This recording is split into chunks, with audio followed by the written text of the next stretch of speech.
buenas tardes, qué gusto de saludarles en este día viernes, ya concluyendo la semana laboral. Un gusto de estar con ustedes nuevamente y, por supuesto, agradecerles su sintonía a esta hora de la tarde en Vox Populi 2021. Nuestro primer invitado ya está con nosotros, se trata del concejal de Punta Arenas, Jonathan Cárcamo. ¿Cómo estás, Jonathan? Qué bueno saludarte nuevamente. Hola, Sole, buenas saludar a todos quienes están trabajando en este momento en los estudios, a la gente que nos está viendo, nos está escuchando. Bastante bien, ahí estamos conversando antes, ¿cierto?, con hartos temas en la agenda, pero contentos con el trabajo que se está haciendo, así que no nos podemos quejar. Quejarnos sería injusto. Justamente, qué bueno que haya harta actividad, porque eso significa que se está avanzando, se está, digamos, desarrollando el trabajo, y eso sin duda es muy importante. Lo primero que quisiera preguntarte, Jonathan, en relación a esta visita de fiscalización que se ha hecho en los establecimientos educacionales por parte de los concejales y concejalas, en virtud de esta posibilidad, ¿verdad?, de la presencialidad de las clases por parte de los y las estudiantes.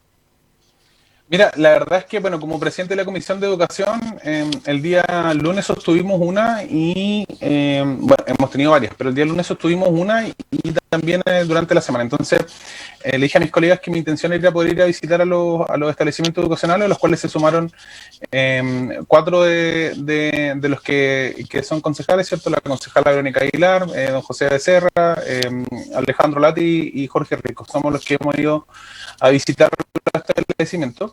Y más que un tenor de fiscalización, lo que nos preocupa y nos ocupa, por sobre todo, es poder tener claridad en cómo está el establecimiento educacional. Recordar que estuvieron gran parte del tiempo cerrados, ¿cierto? Solamente con la asistencia de los directivos, también profesores y asistentes de la educación que fueron a cooperar con entregas de canasta y otras cosas más, pero en sí el funcionamiento estuvo cerrado. Entonces, lo que queremos saber es cómo están, primero que todo, cómo están los equipos directivos, ¿cierto? Sobre todo también los cuerpos docentes a nivel de salud mental también, cómo se ha ido gestando y desarrollando este proceso de la misma pandemia, pero muy importante saber en qué condiciones estamos para este retorno.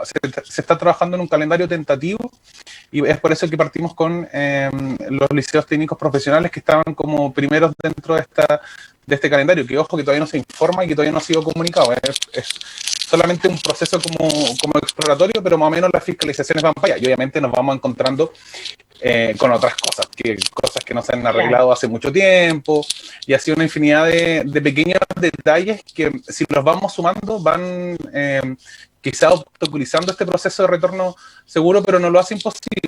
Eso hay que tenerlo bastante claro. No va a ser imposible, pero sí hay cosas que evidentemente no contamos con las condiciones. Por ejemplo, voy a darte un ejemplo súper básico, que recién estamos hablando con el Seremi de Salud para contarnos algunas cosas, y obviamente agradezco el espacio también para agradecerle a él por el tiempo.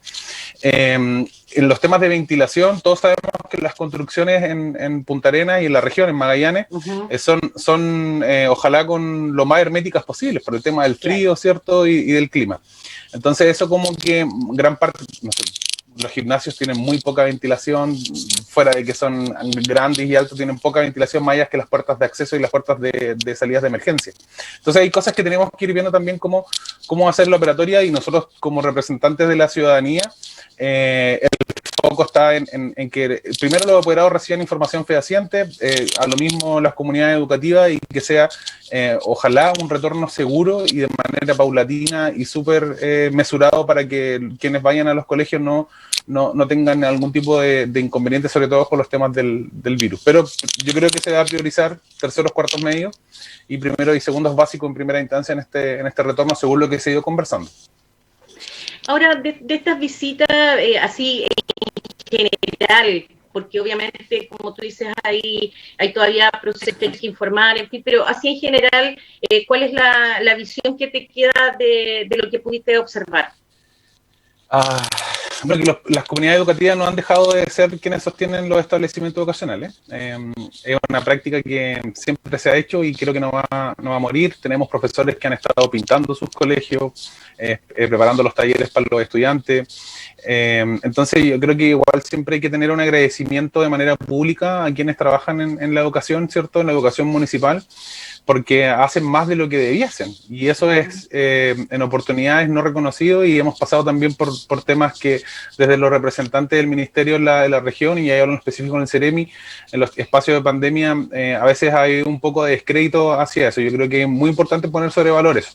Lo segundo, Sole, es lamentable la situación de algunos establecimientos educacionales, y es netamente por falta de recursos y por demora en la entrega de recursos también. Hay recursos que se adjudican los establecimientos a través de sus programas de mejora educativa. Hay otros fondos que vienen directamente del ministerio, que son asignados de manera independiente a cada establecimiento según lo que concursó o el proyecto que realizó. Y estos se centralizan en la administración, que es la Cormupa, y a veces la Cormupa, o más que a veces, en la gran parte del tiempo se ha demorado bastante en poder solucionar, hacer el traspaso de los dineros a los establecimientos para que empiecen a ejecutar ciertos tipos de mejoras dentro de infraestructura, que es lo que más siempre se necesita. Pero eso es uno. Y lo segundo, lo tercero, sería que los establecimientos, a través de su propia gestión y a través de su propio proyecto y programa, han adquirido insumos insumos higiénicos y insumos de sanitización, pero no van a dar abasto. Entonces, acá tenemos un llamado que es súper claro a las autoridades tanto del gobierno, a las autoridades del gobierno regional, ¿cierto? A las autoridades también del gobierno central y al mismo ministerio, en poder agilizar la entrega de recursos para que el retorno de verdad sea efectivo, porque hemos visto un ministro que insiste y no hay plata para el retorno. Y de hecho, la subvención que se viene ahora, que va a ser especial por este tema de los retornos, el otro día, en una reunión con el Ceremio, no es una salida de patria mía, por así decirlo, sino que se señaló que eran 2.500 pesos por estudiante. Eso no alcanza. Eso yo se los digo al tiro. No alcanza, porque también tenemos que entender que nuestras familias tienen dificultades, y las familias no van a estar comprando cajas de mascarillas para un estudiante. Tenemos grupos familiares que hay 3 estudiantes, o sea, claro, se empieza a complejizar un poco la cosa, y con 2.500 pesos no alcanza, y eso está más que comprobado y más que claro, independiente del flujo que exista. Por ejemplo, no voy a decir el nombre, pero un solo colegio, un solo establecimiento sacó el cálculo, muy al costo y muy como al ras del funcionamiento, necesita 40 millones desde agosto a diciembre. Entonces es harta la plata. Claro, porque si uno piensa en el costo, no sé, de una mascarilla, uno dice, bueno, no es tanto, pero resulta que cuando sumas, digamos, todo lo que necesitas para la jornada, para una semana, y vas sumando, y eso multiplicado por la cantidad de estudiantes y después multiplicado la cantidad de meses, obviamente que la suma crece y ya no se trata de algo ínfimo y menor. No. Entonces es complejo, porque como tú dices, bueno, por una parte lo que señalabas al principio, que no quisiera dejarlo pasar en relación a de alguna manera, como se ha basureado, si se quiere, digamos, a los trabajadores de la educación en general, y que en definitiva han sido quienes han sostenido el sistema para que efectivamente, medianamente, cierto, con estas posibilidades que han habido, sostener el tema, pero claramente que la fortaleza, la dedicación, la convicción, la entrega, el compromiso es destacable, sin duda alguna. Sí, yo creo que una de las mejores cosas que podemos rescatar, de hecho, a todos los directivos con los que hemos conversado y hemos tenido la oportunidad de hablar, la gran mayoría de los profesores ha marcado la preferencia de volver a los temas presenciales. Hay que igual ir sacando mitos, y yo creo que es responsabilidad nuestra como representantes de estos espacios de la ciudadanía, ¿cierto? En contarle a la gente que las cosas que a veces se dicen de manera malintencionada no es cierto. Se está resguardando mucho la salud de los funcionarios y funcionarias que pudiesen tener algún tema crónico, crítico, residencia, ¿cierto?, en común con alguien postrado, que es lo que dice el plan paso a paso. Pero el resto está todo con la intención de volver. Pero lo que nosotros hemos pedido de manera bastante constante es que el retorno sea, ojalá, lo más responsable posible, y que no vaya a exponer a la gente. Pero efectivamente, este último tiempo, los servicios como básicos que presta una comunidad educativa la han hecho los integrantes de la comunidad educativa. O sea, por ejemplo, el reparto de las guías a los domicilios, eso sale del bolsillo del profe, del técnico en educación, del asistente en educación, que se van y se movilizan y van a entregar las guías a las parcelas y distintos lados. Entonces, eso no sale en las noticias. Y eso es algo importante que hay que destacar y es algo que pasa. Las evaluaciones de los niños que son parte del programa de integración también se han hecho, se han facilitado un montón de cosas. Entonces, de que se está trabajando, solamente que en un grupo acotado, en los aforos reducidos, pero se hacen las cosas. Entonces, igual, yo la verdad que como profe, bastante contento de que los colegas y las colegas sigan sosteniendo sus espacios como recintos bastante asequibles, y hay muchos que avanzaron en proyectos durante el periodo de pandemia. Nos tocó ir a un establecimiento donde habían profesores trabajando. Entonces, de manera voluntaria, ¿cierto? En este proceso de todavía no retorno, de manera voluntaria, preocupados de los temas del colegio. Así que eso es muy, muy positivo, solo, y ojalá que se pueda reconocer de manera más masiva en este espacio.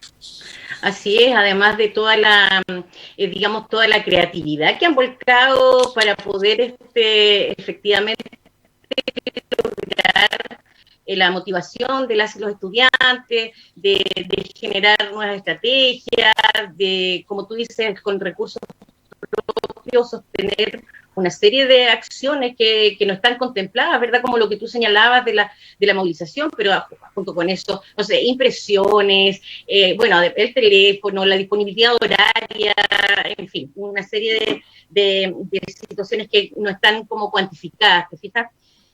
Ahora bien, a propósito de lo que decías de los programas de integración, me viene a la mente también, por ejemplo, la situación del colegio que tiene educación especial, que también es una situación distinta a los otros establecimientos respecto también del contacto, la cercanía y la atención que deben tener estos niños y estas niñas, que es distinta.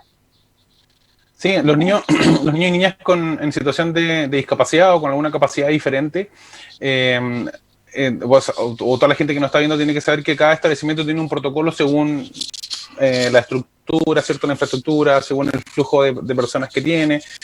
Son protocolos que los hicieron el año pasado y tuvieron que ser presentados y tuvieron que ser incluidos a los planes de convivencia. Eso fue como requisito también por parte del Ministerio. Entonces, quienes hemos trabajado y trabajamos en educación especial entendemos de mejor manera cómo se debe hacer un protocolo. Y ahí queda, obviamente, a discreción de los directivos y de los equipos profesionales que trabajan en ese establecimiento, en qué manera se hace un retorno también que va a ser, ojalá, resguardo, y que, como tú bien dices, también no exponga de sobremanera a quienes no necesariamente conviven con tanta normativa, ¿sí? A veces he leído comentarios por ahí de mamás que tienen niños con una condición, no sé, de autismo, que efectivamente, según la característica de esa condición o ese diagnóstico, pudiesen no soportar estar más de un par de minutos con la mascarilla. Entonces, ese tipo de cosas tenemos que ir adecuándola y tenemos que ir viendo cómo se van implementando para que todas y todos tengan otra vez una vinculación social, ¿cierto? Y puedan seguir su proceso de enseñanza-aprendizaje, tanto como en la escuela Rotario por Harry, tanto en la escuela también, en el CCL, ¿cierto? En el Centro de Capacitación Laboral, y también todos los estudiantes de distintos establecimientos que estén en tercero o cuarto medio, que tengan algún tipo de necesidad educativa especial y necesiten de algún apoyo adicional. Pero el retorno a clase para los estudiantes siempre va a ser voluntario, por eso también en algunos lados se va a tener ciertas diferencias horarias, diferencias de clases online o prácticas, pero el foco inicial está súper claro, y que yo también lo felicito, por así decirlo, que está relacionado con los estudiantes de los liceos técnicos profesionales, porque necesitamos también que ellos reciban las herramientas y los procesos prácticos para poder defenderse también en el mundo laboral, que lamentablemente algunos no han conocido ni siquiera sus talleres. Entonces, ahí yo creo que tenemos que aplicar también un poco de flexibilidad curricular, y ojalá que el Ministerio también esté de acuerdo con eso. En mediana medida lo ha hecho. No sé en el proceso de que estemos avanzando en el año cómo va a ser esa flexibilización o esa priorización. Ahora, efectivo, ¿tienes conocimiento? Hemos sabido que hay algunos establecimientos que estarían afectados por algún tipo de plaga.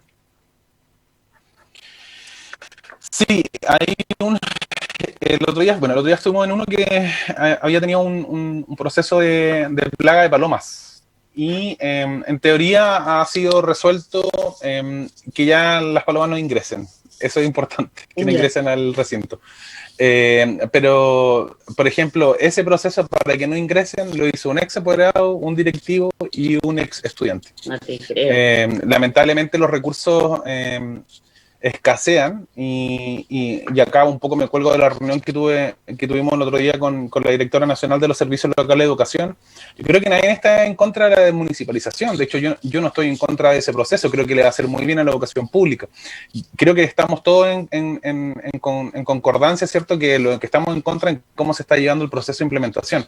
Que desde mi punto de vista personal, como profesor, como político, se está llevando como, quizá el país en algunos aspectos se está cayendo a pedazos, pero lo dije delante acá en la casa, lo dije también ayer, el tanque tiene que pasar encima, no importa, tenemos que seguir con esta planificación.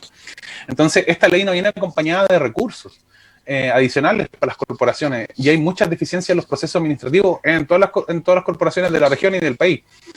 ¿Cómo hacemos que esto no genere un daño colateral? Es como también ordenamos la casa, que es lo que creo que se han dado cuenta que estamos tratando de hacer un poco también, de cómo fiscalizamos aún mayormente y quizás un poco más en detalle ciertos aspectos de la administración escolar. Pero efectivamente las plagas, problemas de los baños y un montón de cuestiones se van resolviendo en la medida de lo posible, que también lo dije en la mañana, es súper triste decir en la medida de lo posible, porque al final tenemos un abandono en la escuela y la educación pública, y tenemos un ministro que quiere a toda costa que se retorne a clase, entonces es complicado porque siento que hay una distancia y una diferencia abismante en la realidad que se vive en cada establecimiento con las orientaciones políticas que tiene el mismo ministerio.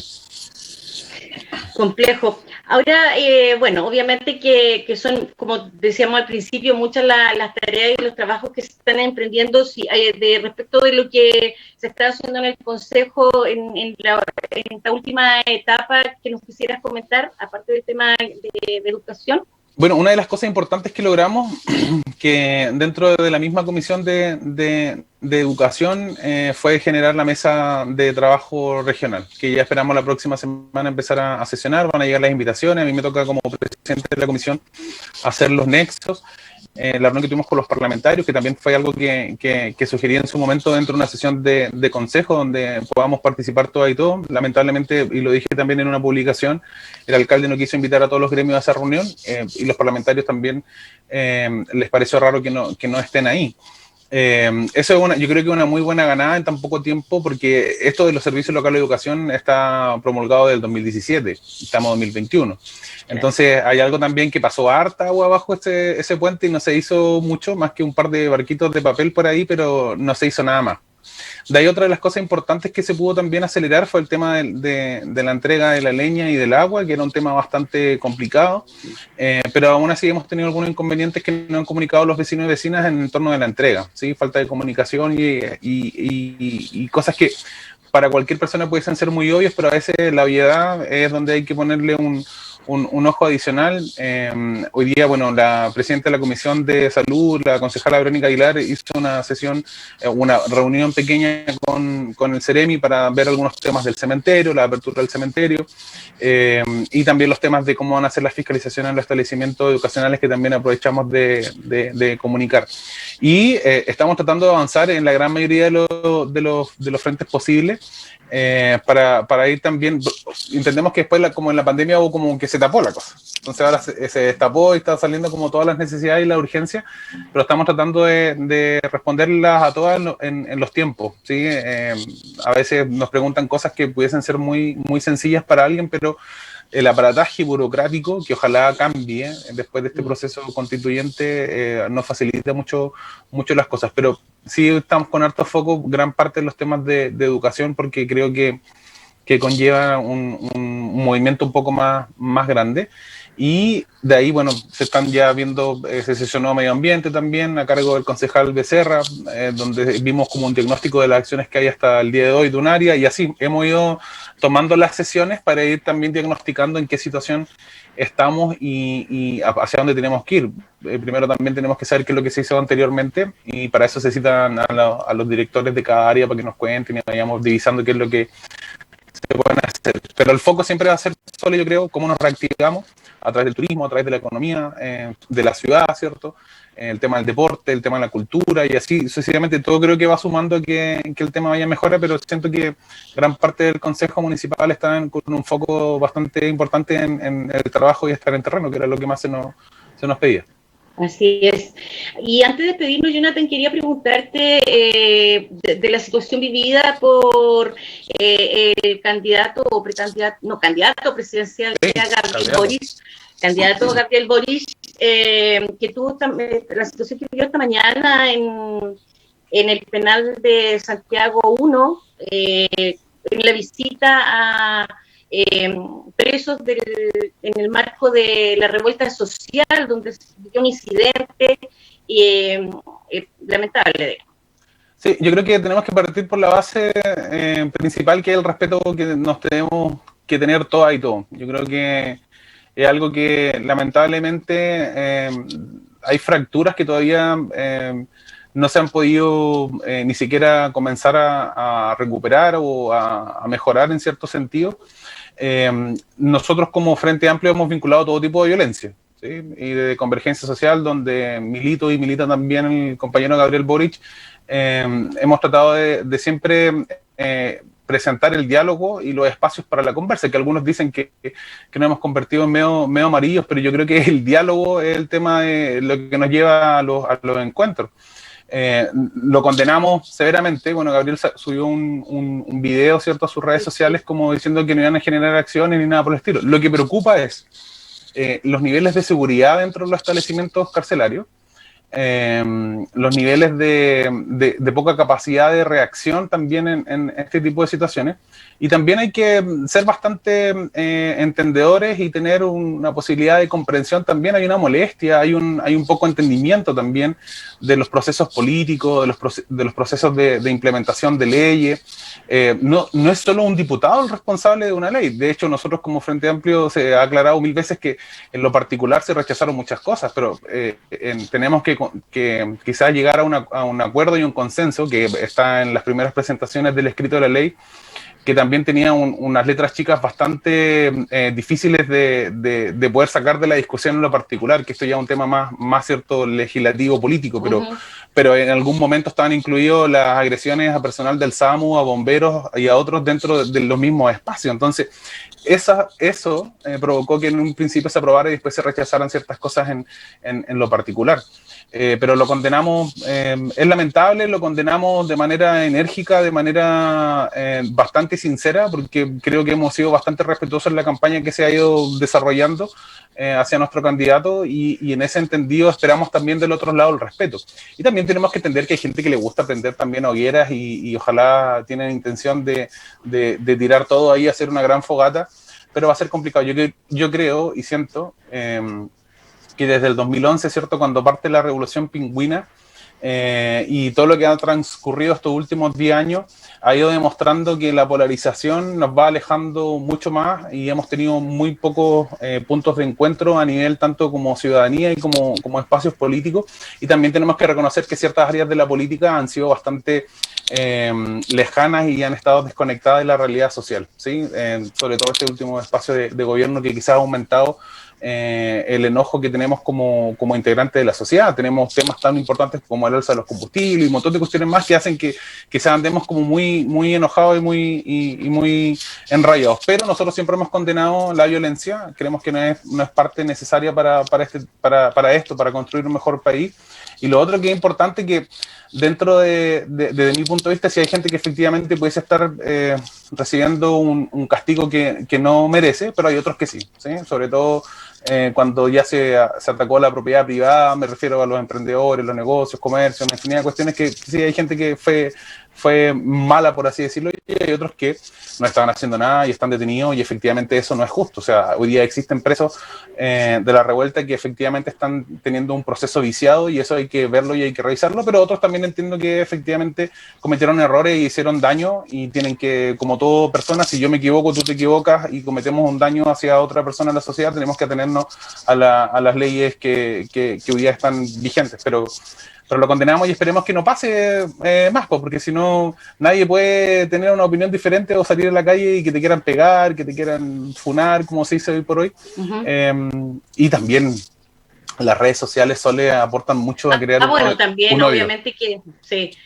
Twitter sobre todo se ha convertido en una red social bastante nociva en ese aspecto. Sí. Y Jonathan, agradecerte Muchas muchísimo gracias. nuevamente esta conversación y que estés muy bien y éxito en el trabajo que viene. Muchas gracias, Sole, muchas gracias a todas y a todos que nos hacen posible el espacio y bueno, cualquier momento que me invites vamos a estar disponibles. Hay una pregunta ahí que si el seguro escolar cubre el caso niño en COVID-19, ¿Sí? sí, efectivamente sí, a través de FONASA. Van a ser, si un niño o niña o un estudiante se contagia dentro de los establecimientos a través de FONASA, van a tener las atenciones de manera gratuita. Ahí tienen que ingresar al Ministerio de Educación nomás y aparece toda la información. Así que eso, muchas gracias, Sole, y que estén muy, pero muy bien. Igualmente, nos vemos. Chao, chao. 16:29, momento preciso para hacer una pausa e inmediatamente volver con ustedes. Así es que no se vayan.